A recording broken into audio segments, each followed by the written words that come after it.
All right. So there's a couple things that I want to go through today and talk about. Um, so one of the things is I posted a reading about rhetoric.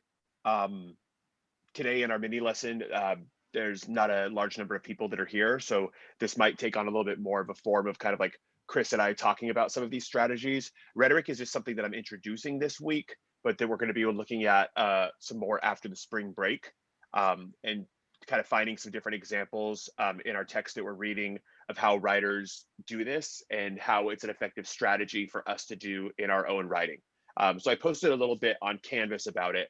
So I'm going to talk about that, kind of just go through that for a few minutes, give you a few examples, and then we're going to be next week looking at this in a little bit, or sorry, week after next, because next week's spring break, looking at this in some more depth and thinking about this in some context of some of the readings that we're going to be doing for our third essay. So there's that. For spring break, the only thing that I'm going to post this week is just to enjoy your spring break. If you're behind on any of the work, then next week will just be an open week. It's your vacation week. I always try to like make sure to give people the breaks. I think that's one of the things that like I always hated when I was in college, when it would be like spring break and they're like, here's an essay, turn it in when the break's over, right? Which is like hardly a break. So Hmm. Thanksgiving The break, spring worst. break, I was try to it's the worst, right? Like I always try to honor those and make sure that like you have time off. I know people are this time spring breaks aligned with our FSUSD spring break, so maybe some people have kids home, like mine, stuff like that. So, anyways, yeah, it'd just be nice to be able to have the break. So, if there's work you're behind on, you can email it to me if it's closed on Canvas, and then if you're behind on any of the reading or anything like that, it's a good time to catch up. And then if not, the only thing that I'll have posted is just for you to enjoy your breaks and have the week. And then when we come back, we'll jump into some remaining stuff on essay 3. And then the other thing that I'm going to talk about is going to go through some different ideas of looking at inferences, right? Being able to kind of dive into these ideas of how we draw conclusions in texts when writers are giving us evidence without really fully drawing the conclusion for us on that evidence. And again, that's something that we should be practicing in our own reading, or our own writing also. So let me share my screen really quick with you, and then we're going to look at this little breakdown that I put on Canvas about rhetoric. And I'm just going to go over it just a few quick minutes, not a ton of detail, because we're going to look at it in some more detail next week or week after break. Sorry. So rhetoric is basically an easy way of thinking about this. Like sometimes you'll hear people use like the phrase like rhetorical question, right? And I talked about that when we were talking about how to develop an introduction. But rhetoric is, at its most kind of simple definition, is a way of thinking about using language on purpose, right? Like purposeful language, like language with a motivation behind it. So if we think about that idea of why we would use certain words, um, think about maybe from some of the earliest examples of rhetoric that some of us may have used, right? Like I think about that with like the way that my kids talk. If there's something that they want, they choose their words really wisely, right? So like maybe they'll come up to me and maybe they'll want to ask me if they could have like, I don't know, my kids are on like this like lunch dessert thing where like every time they eat a meal, they think that automatically means that they should get like some sort of ice cream or something after that, right? And so like if they come up to me, or if there's something that they want like on Amazon or whatever, if they know that they're going to ask me for a favor, the first thing they do is they come to me with like a lot of like pleasant tone in their voice. They maybe start talking about the things they've done really well. So like, my son can come up and be like, I finished my homework already. I'm like, that's good, bud. Yeah, my room was cleaned yesterday. I'm like, well, there you go. And then from there, he'll jump right into what the question is that he's going to ask me. And so the kind of the reason that he's doing that is to try to make me feel a certain way before he asks me that question, right? That's a rhetorical strategy, right? And so rhetoric is just using our language, using like our word choice, our tone, the way we're trying to make somebody feel. We're doing all of that on purpose, right? And so we can kind of see that with like the way that things are advertised to us, right? Like if we're watching a commercial, we see that in the way that maybe politicians can talk to us.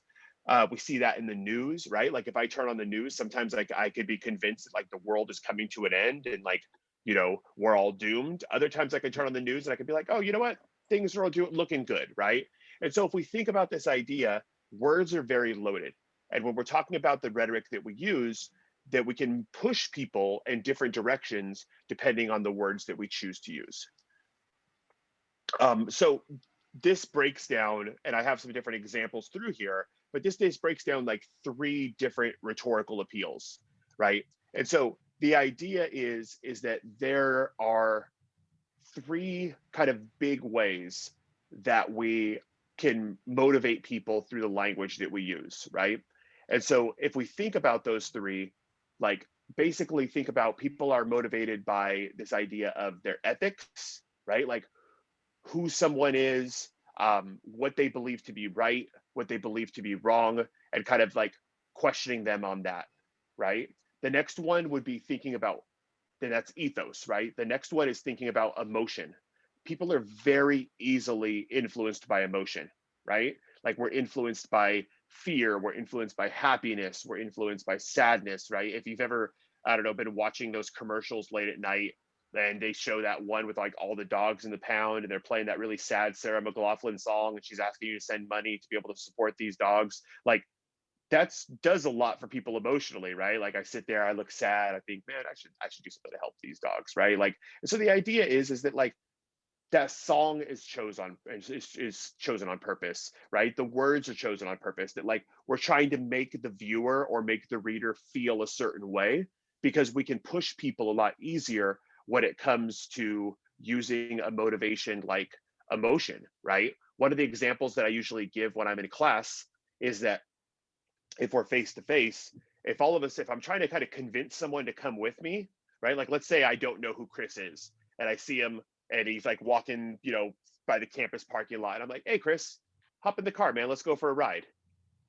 I'm imagining that Chris is probably going to tell me no, right? Like I would hope that maybe he internalized that, like, don't get into the car with strangers kind of thing, lesson that he learned early on, right? But like, it would probably be a pretty awkward, weary situation, right? If I was trying to convince him to get in the car.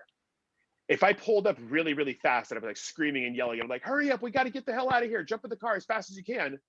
I imagine that there would be a lot more likely scenario where someone would jump in the car. At least maybe I would, right? Because I think that if there's that fear that's present, I'm a lot more malleable. I'm a lot easier to bend and I'm a lot easier to go along with something, right? So think about maybe examples where we're sold things, Yeah. right? Where like if I'm watching a commercial and I see like a house being broken into in the middle of the night, I'd be like, oh, I have to buy this security system because if I don't, my family won't be safe. Or if I see a commercial where a family's really happy and they're driving in some fancy minivan or whatever, I'm like, man, if I want my family to be that happy, I have to have that car too, right? It's this idea of like pushing people by the emotion that you're presenting to them. Yeah. And I'd say, like, whether we're aware of it or not, like, we're all using these things all the time. All the Like, time. anytime you're telling a story and trying to get somebody, like, into whatever you're talking about, and you're like, oh man, like, come closer. I've been, like, seeing this car go down the street all the time. And, like I swear I seen that dude. He's real sketchy, like something like that. Like, all the time, whenever we're talking to each other, like, we're using pathos. We're using trying to kind of give that language to work with somebody's emotions. Exactly. Yeah, it's just one of those things that like people are very easily motivated when we kind of like trigger their emotions in that process, right? And then the last one is to think about this idea of using logic, right? People are very heavily motivated by logic also.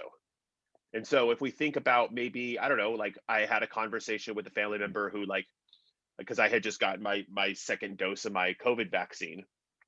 And when it came to the idea of logic, like they were like, well, we don't know what the vaccine will do to you. And I was like, well, we do know that COVID could kill you.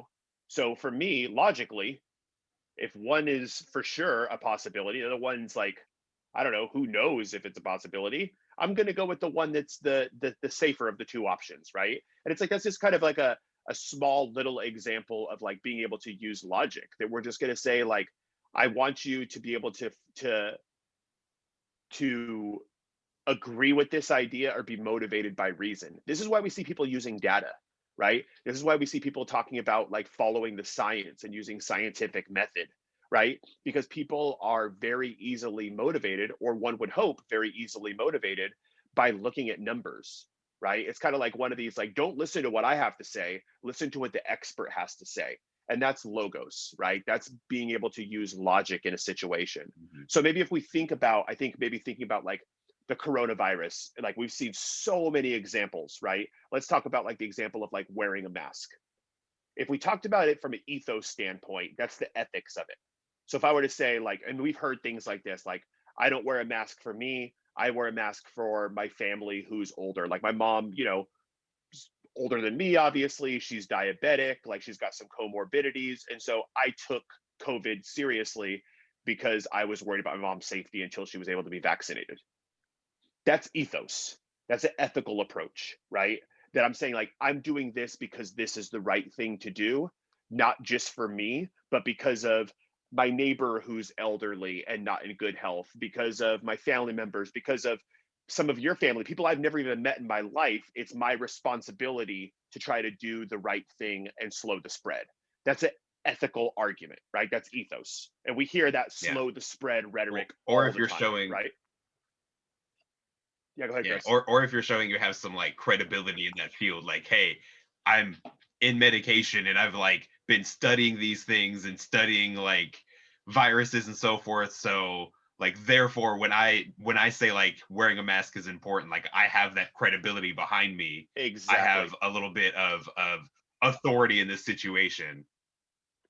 Yeah, that's a really great point. Like the people are in positions of authority. So, like for example, my wife's the nurse, and so like in our family, when like and in our extended family, when we're having conversations about this, like, and she's studied a lot of pharmacology and things like that. She's like, I've read the research on the vaccine. I understand Mhm. this from my area of expertise. I think it's a good idea for our family to take it. And I'm like, done and done. Like, she is the person in the position of authority. She understands this in a way that I don't. I'll follow what she says. If we think about that same argument of why people would wear a mask or maybe not want to wear a mask or whatever stance it is someone has on that, the emotional element of it, the emotional motivation or the pathos, right? Talking about if you don't wear it, I've seen commercials like this. I've heard people say this. I've heard this rhetoric of like, if you don't want your family members to die, wear a mask. If you want to save lives, wear a mask. Like once we hear that, like wear a mask helps save lives, which is like one of those campaigns that I've heard a million times over.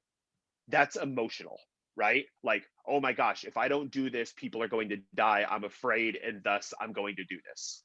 That's an example of pathos. And if we think about that from a logo standpoint, the logic of the idea, think about looking at numbers. And you could say, like, since masks were introduced, numbers of COVID cases went down X percent versus, before masks, they were increasing, whatever. Like, I don't have those numbers. I don't know what the correlation is. But if I were looking at a Mhm. report and it were telling me that, I would say, that's a logical standpoint. That I would say, okay, logically, I agree with this. We're seeing this drop, right? Like a simple example of logic is my wife, again, works as a nurse. Her office mate came to work, got really, really sick at work, went immediately to urgent care, tested positive for COVID.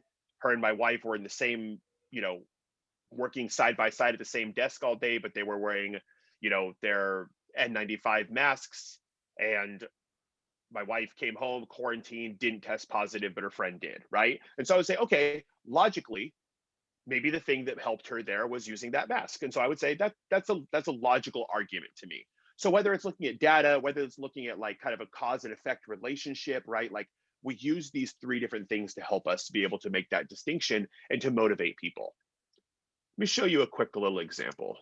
And then we're going to kind of dive into this a little bit more after the break, when we come back from spring break.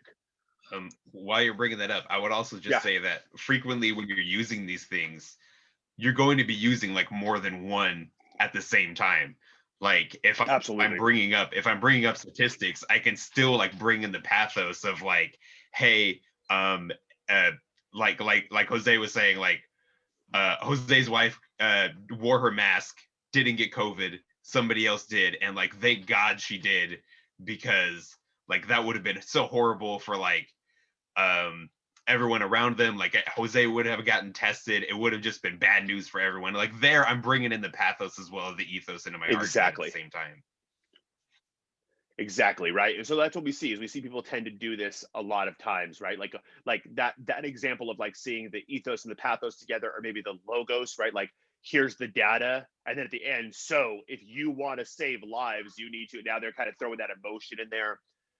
We see people do it all the time. Here's an example that I saw a while back that I just thought was right away within a few lines. And we'll look at an example of, we'll look at this together next week and do some identification of these after the break, but and look at kind of the whole article. But this is a letter that was written by Los Angeles's mayor, Eric Garcetti, about homelessness in Los Angeles. And one of the things that we're going to be looking at in this next essay is kind of exploring environment and housing, right? We've already started that a little bit. And so this could be extremely relevant into that idea.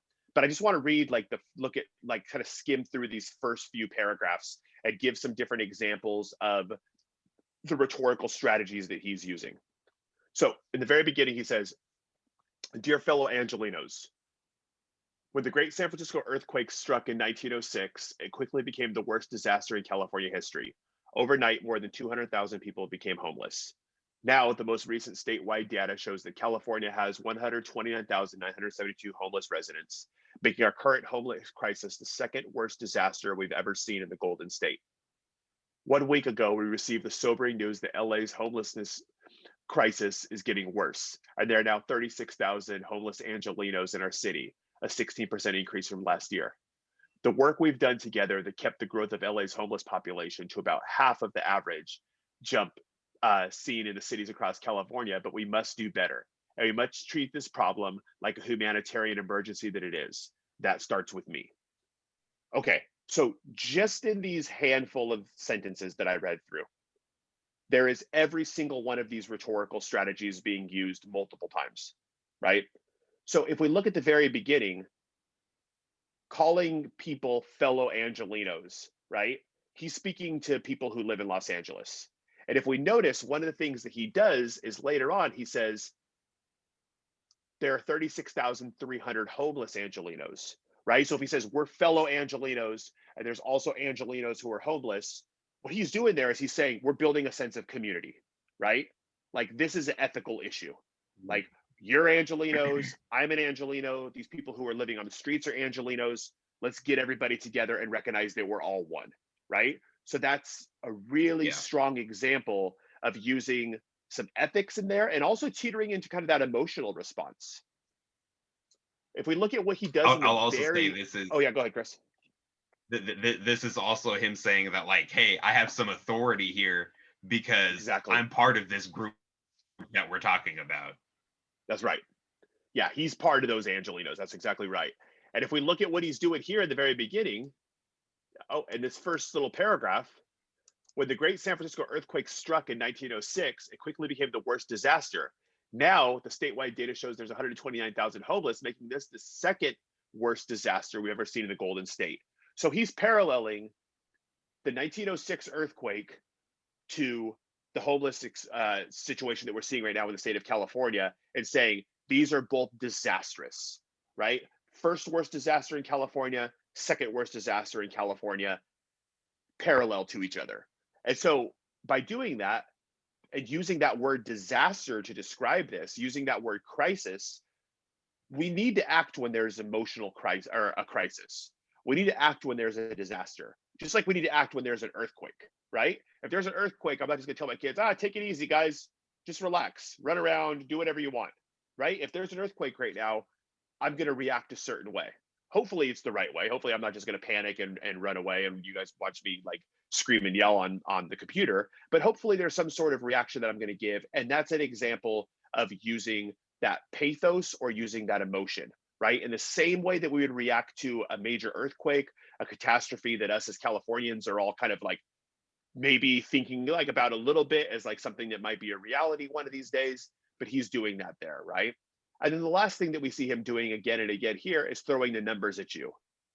If we're seeing this increase, if we're seeing these numbers, then we're thinking about this as crisis. We're like, yeah, 129,000 people, another 36,000 people increasing. Like there needs to be something done about this, right? So just by looking at these little examples, and we'll look at this again in some more detail, but just by looking at just this opening section here, you can see he's trying to push his reader to feel a certain way. He's trying to get his reader to do something, to recognize that this is a crisis. And so we can see examples of rhetoric that are used for good. We can see examples of rhetoric that are used for bad, right? I would say probably like the two most Mhm. significant examples of the use of rhetoric would belong to total polar opposites of good and evil, right? On one hand, we would have one of the strongest examples of people who could use rhetoric. We would think of Martin Luther King Jr., right? Like people study his speeches for just absolutely expert level versions of uses of rhetoric, right? Being able to motivate an entire country, being able to, you know, single-handedly, like through his words, like push people to make unbelievable change. On the other side of that, we could think about somebody like Joseph Goebbels. And Joseph Goebbels was the head of propaganda for Nazi Germany. Being able to create widespread fear across a country, being able to use words essentially to be able to get a huge portion of a country to agree on the idea of genocide for that purpose of evil was still persuasive language. And so rhetoric is not necessarily a good or bad thing. It's just one of those things that is, right? It's Yeah. just like kind of thinking about like using the internet. The internet is a tool that we have. Is it good? Is it bad? It depends. Rhetoric is a tool that we have as speakers. And I think one of the reasons that it's so important to be able to study rhetoric is that we become critical consumers of information.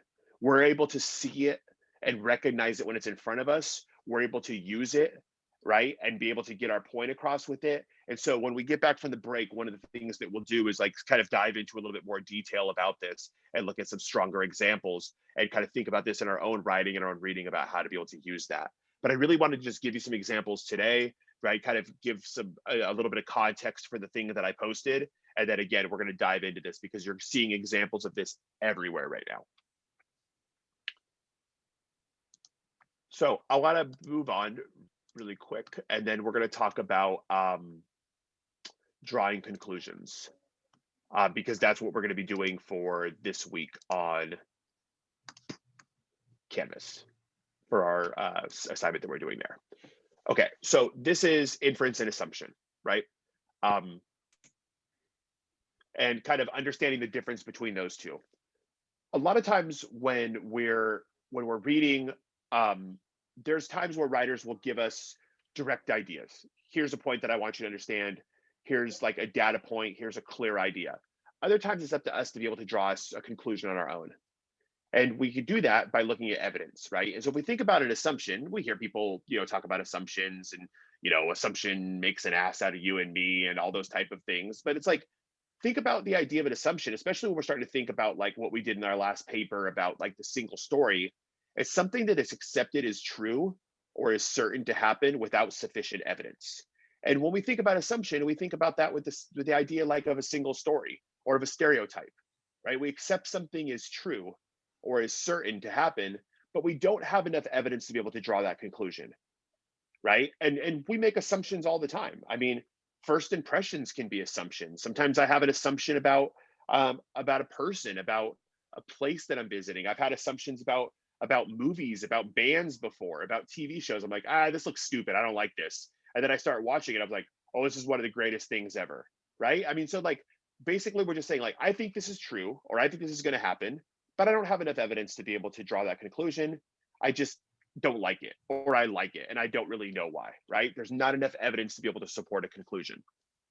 The opposite side of that is one of the skills that we want to practice in this class, and that's being able to follow this idea of inference. And we're going to jump into that in a second. So here's some examples of how kind of assumption works. This idea of deductive reasoning, right? This is what I heard um, all through high school, like into college, right? Like I was a lot bigger than I am now, and I would hear this all the time from people. Like, you're a big guy. Do you play football? Or you're a big guy. Did you play football? Or when did you play football? And I was like, well, never did, right? And so the idea is this idea of deductive reasoning works like a mathematical formula. This is single story, right? With this type of assumption, you're accepting that one thing must be true because another is. So a single story would be like, well, if you look at like, I don't know, my neighbor, for example, one of my friends used to play football for USC and then played later on for the Seattle Seahawks.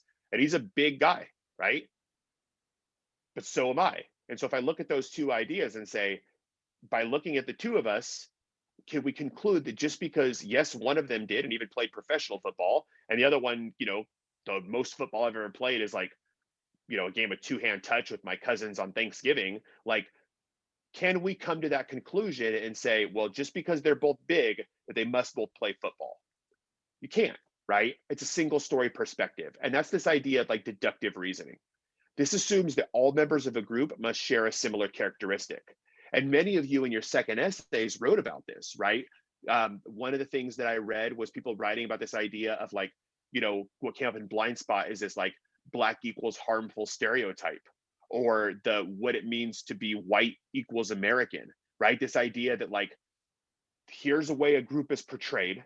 Here's what people believe to be true about this group based off that portrayal. Thus, everyone who looks like this must be this thing. And that's really starts to get into dangerous territory, because that's where we get into this idea of stereotype, we get into this idea of bias, right? And so that's this idea of making assumption. Mhm. This also ties in this idea of generalization, right? A problem with this type of reasoning is that people come to a conclusion too fast. It's called the hasty generalization, right? Hadite talks about it all the time in Danger of a Single Story. Coming to a conclusion about a group or individual too fast without looking at all the evidence. Think about what she thought about Fide's family. This is that Fide's family must be sad. Fide's family must not be able to create anything beautiful like the baskets that they did or the art they were able to create because they were poor. She had a single story perspective and came to a generalization too fast, just like she did about Mexico. Here's what she saw in the news. Then when she got to Guadalajara, she saw people hanging out in cafes. She walked around the city and she's like, this is not like what I thought it was like, because she came to a conclusion too quick about something without being able to take in all of the evidence, right? Mhm. And that's a big idea to think about with what the problem is with some of this deductive reasoning or making assumptions. And when we do that in reading, or when we do that in our writing, or we even do that in just kind of like everyday life, we're not being critical enough. We're not taking in enough information to be able to draw a conclusion. Now, sometimes this is something that we naturally do, right? So we naturally profile Yeah. things. And an example could be like looking at this, asking, would you pet these dogs?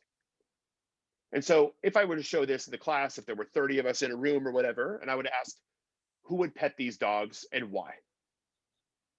Usually, most people would say, like, well, the dog to the left, I might not pet, right? He's big, he looks mean, maybe he looks like he could do some damage. I've heard students say, I've been bitten by a dog that looks like that before. But then I've also heard students say, I would pet that dog on the left because I have a dog that looks like that.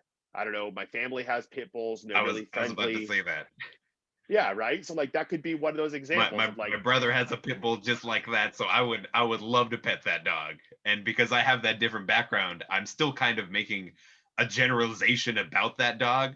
But right, because I have a different experience than Jose, I'm making a different generalization. exactly. Maybe people on the right would say, you know what, those dogs look super fluffy and they don't look mean at all. And I would pet those dogs. But maybe a different person would say, you know what, when I was little, one of those dogs bit me in the ankle. And I'm afraid of small dogs now, Mhm. right? The dogs on the right are my dogs. They won't bite you, they'll jump all over you and stuff like that. But I would say, okay, well, depending on what this situation is, we use our life experiences to make this judgment, right? We use the experiences that we have, whether we've owned one of these dogs or we've been around these type of dogs, and then kind of come to a conclusion. So like all we have is an inference. I have no idea. I mean, I know the dog's the right, but you have no idea. Are the dogs the right friendly? Maybe, maybe not. Are the dog to the left friendly? We don't know. But we're coming to some sort of conclusion based off of not a ton of evidence, right? Just based off of life experience and superficial evidence to draw that conclusion. So now, making a generalization, making an assumption is a natural part of life. But As we start to get more and more evidence, then we move away from this world of assumption and we start moving into a different world, which is this idea of inductive reasoning, right? So deductive reasoning was saying, like, because this thing is true, this other thing must be true. Inductive reasoning is saying it's not the same level of mathematical certainty. Our conclusions that we come to are come to based off of evidence and experiences. This is what it means to make an inference. Inferences are based off of inductive reasoning. So an inference is a conclusion reached based off of analysis of evidence. And this is really important. Like, we're constantly drawing inferences, constantly, because people don't necessarily give us 100% yes or no on things, right? I have to infer things.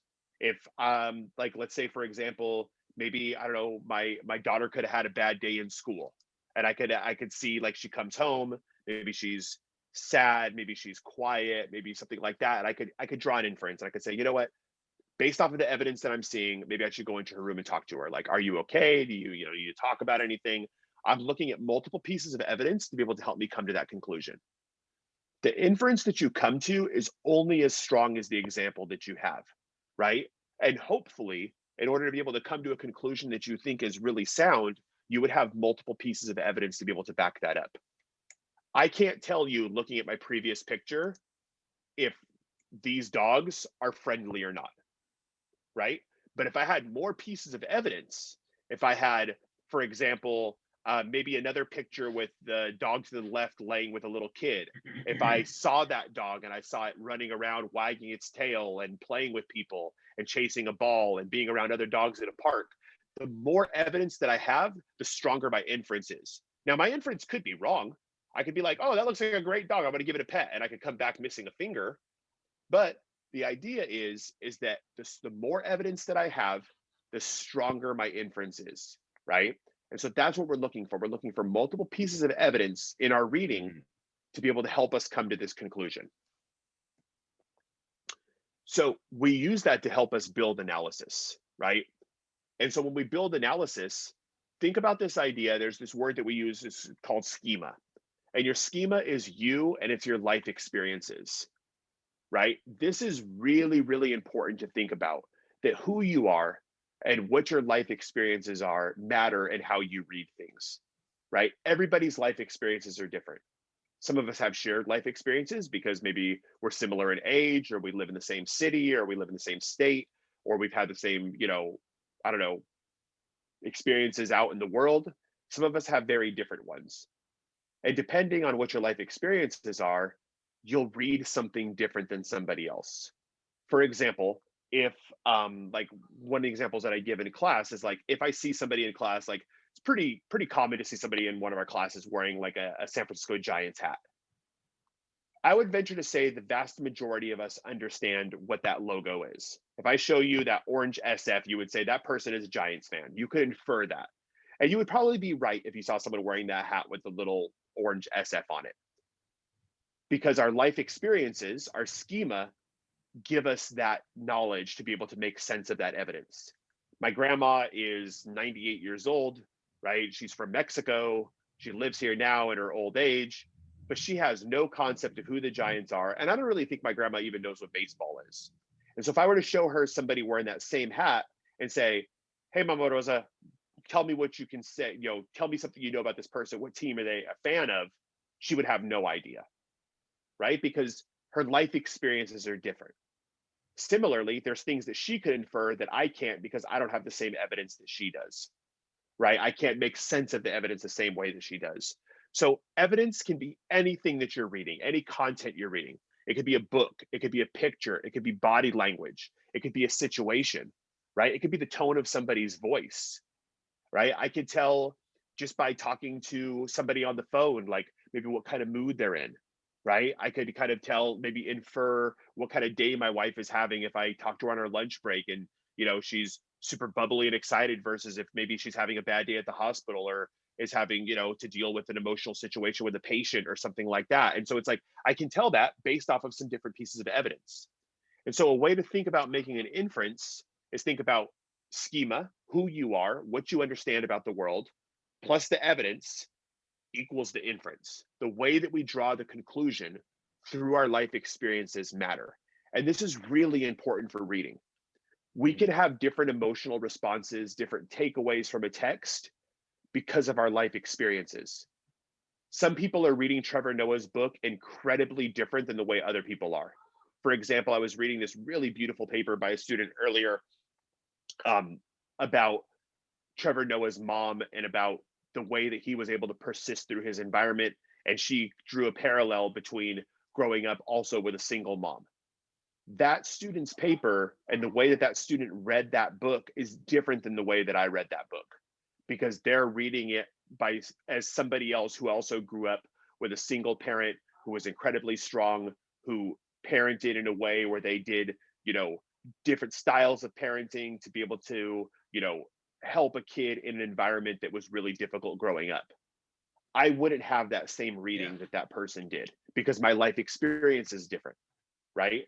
And so same thing. The way somebody read Blind Spot when they started talking about in the black equals harmful stereotype, I read a really powerful paper by a student who talked about his own experiences being profiled, being a young black male, and the way that he read Blind Spot was different, maybe, or in some ways similar to the way that I read Blind Spot, which could be different than the way that Chris reads Blind Spot, which could be different in the way that Katie reads Blind Spot. And so the important thing is to think about this idea that like who you are and what you've experienced about life matters in the way that you process something, that you read something. Yeah. And as like an example of that, it's like thinking about back to Born a Crime. It's like based on your experience and so forth, you're going to be relating to like different information and different experiences. Like let's say I feel more like Trevor Noah. Maybe I was like more of a mischievous child growing up, and maybe somebody else is a mother who has a child like that. So you're paying more attention to his mother's perspective and thinking about things along those lines rather than like focusing on Trevor's experience. Even though we're reading the same text, we're getting totally different stories out of that because we're looking at it from different perspectives. Exactly. And I think that's really important to think about, right? It's your life experiences. Like you bring something different to the table. And sometimes there's this really cool like readings theorist, and they talk about this idea of like the reading, that reading is a two-way street. And her name is Louise Rosenblatt, and it's this woman who comes up with this theory that's like pretty widely accepted about who we are and where we are and when we read something, that no reading will ever be the same twice, that maybe we're in a different place in our life, Mm-hmm. that maybe we've experienced something different that really changes the way that we read something. And it's this really powerful way of thinking about it, right? I mean, and I think it's 100% true. It's one of those theories that I agree with tremendously, that maybe like if there's moments where you've experienced something, like I don't know, for example, like watching a movie, and after watching a movie, like I watched like Coco with my daughter's favorite movie is Coco, right? And when I watched Coco, when I saw it in the movie theater, honest, I teared up a bit.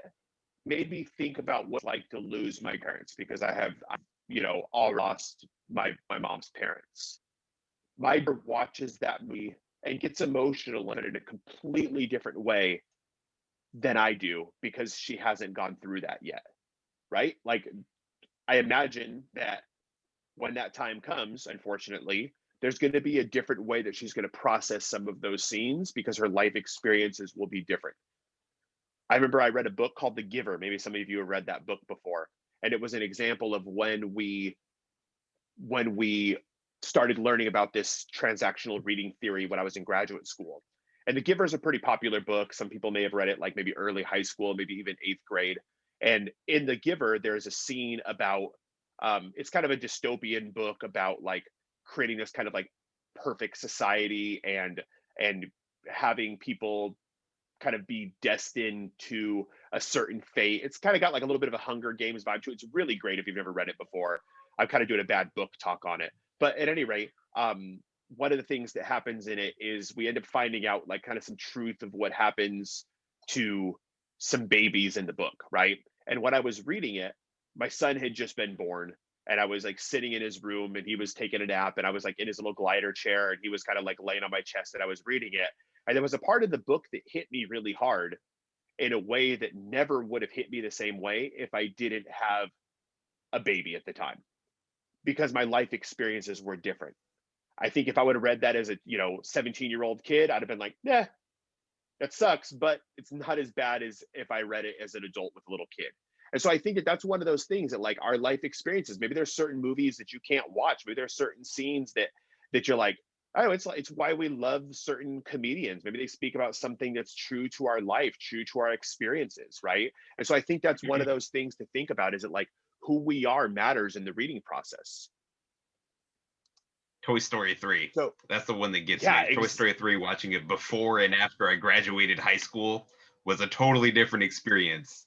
Because if you don't know, like the main character is kind of, well, the main character is the toys, and like their owner grows up, moves off to college, and like that experience of like seeing that totally different once I like actually left off for college.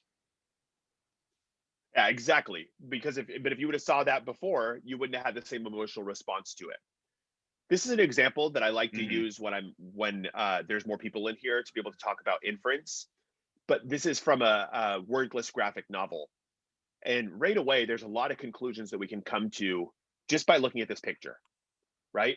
I can start to make inferences about this family. I can infer the family's emotion. I can infer that maybe they're going through a hard time. I can infer that by looking at their facial expressions, by looking at the way that she's holding his hand. I can infer that maybe this family might not have a lot of money. I can infer that by looking at their furniture. I can infer that by looking at the cracked teapot. I could infer that maybe the dad's going to be going away somewhere, and maybe the mom's not going with him. I'm inferring that they're a family because in the background I see little Yeah. pictures drawn by a kid, right? And so the idea is that I'm coming to conclusions. Now I could be wrong on some of these, but I have a lot of different pieces of evidence to be able to help me come to this conclusion. And so I use this as an example to show you that like this writer has not said a single word. The writer is showing me things, and I'm coming to a conclusion based off of the evidence the writer is showing me. And here's an example of how we And can I'll draw just say, conclusion like, in there's text. no, Oh, go ahead, Chris. Sorry. oh, sorry. No, go ahead. There's no like looking at that photo and looking at like literature and stuff, there's no technically like wrong way to approach it. It's just kind of like Right. what you're getting from it. Like the only way to kind of, but like it's just making sure that like you are still focusing on the evidence of the text of the picture of whatever you're inferencing from, but your actual takeaways from that, as long as it is like there in the evidence, it's kind of all free game. And that's what's Yep. kind of great about like literature and looking up and finding these inferences. Yeah, it's really open, right? It's open to how you conclude the Yeah. evidence. So here's a way to think about finding evidence um, to support a claim, right? So here's an example of what Trevor Noah says. He says, when I look back, I realize she raised me like a white kid, not white culturally, but in the sense of believing that the world was my oyster.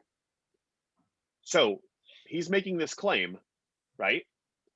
And then we have to kind of come to a conclusion of what we think he means. And there's all different pieces of evidence that we can use to back this claim up, right? That he's not just directly coming out and making this very clear statement of what it means to believe that the world is his oyster, but he's leaving it up to us as readers to look at the pieces of evidence and think about how she was able to do that. So if we think about that, there's tons of different pieces of evidence that he uses, right? The places his mom takes him, the way that she speaks with him, the way that she, takes him in to do activities that Black children weren't allowed to do in South Africa at the time, places they weren't allowed to go, showing him, people's homes, right? Like they were far beyond the world that they were currently living in. And so if we think about that, like that's one of those things that we can look for evidence. And then as we develop our own conclusions, think about an example like this. What is an argument that you could make that this parenting style had on Trevor Noah's future? he never comes out and says that. He never says, I was successful, or I'm successful today, or I believe in myself because my mom did X, Y, or Z. He leaves that up to us to come to the conclusion. So if I were to say, well, what is an argument that I can make about the impact that Noah's mom had on his future? I could infer that Noah found confidence and a belief in himself, and a belief in the fact that he could accomplish whatever he wanted to because his mom showed him that the world was his to be able to take. What evidence do I have for that? The places that she took him, the houses that she showed him, right? The activities that she incorporated with him, the books that she bought him. And I'm finding all different pieces of evidence to back that up, right? No one never comes out and says that I'm successful today because of my mom. He doesn't really say that directly. He shows us that through his book, right? And that's the big idea to think about when it comes to drawing these conclusions. That a lot of times writers don't tell us things, writers show us things. And this is especially true in literature. There are times where writers tell us things directly, right? When we're reading nonfiction, a lot of facts, you're reading your science book, you're reading, a textbook, you're reading things like that, direct, boom, boom, boom, here are the facts. When we're reading literature, or we're doing a lot of reading, like reading Superman and Me, things like that, it doesn't do it in the same way. When we read the beginning of Saigon, it's not like the writer is directly saying, here are all these things. They really had to, we had to do some of the heavy lifting as readers. We had to come to these conclusions as readers on our own, right? And that's this idea of drawing inference. So this is one of those skills that we're going to continue to work on. This week, you're going to be practicing this on Canvas in a discussion assignment, right? And then when we get back from the break, we're going to continue to build on this idea of drawing conclusions based off of evidence that we see in text. So again, this week, all we have to do is finish up that discussion post. Next week will be spring break. So the only module that I'm going to have posted for this coming up week is just to enjoy your break. Hopefully everyone has a great and safe spring break. Maybe get outside, do something nice. Yeah. And then if there's any questions that people have as you're working, I'm available throughout the end of this week. I'm going to be unavailable through most of spring break. I'm going to be out doing a little bit of hiking, taking my kids to Joshua Tree, kind of get outside a little bit, right? But if there's any contact you need to make this week, I'll be available, and then I'll be available next weekend also. So most of this coming week, I'll be kind of AFK for a bit, but shoot me an email and I'll get back to it as soon as I get home if there's any questions you have. And again, if there's any work that you have to get caught up on this coming week, I'm not going to have any assignments posted other than for you to just have a great spring break. And if there's stuff you need to get caught up on, that'll be a great time to be able to catch up.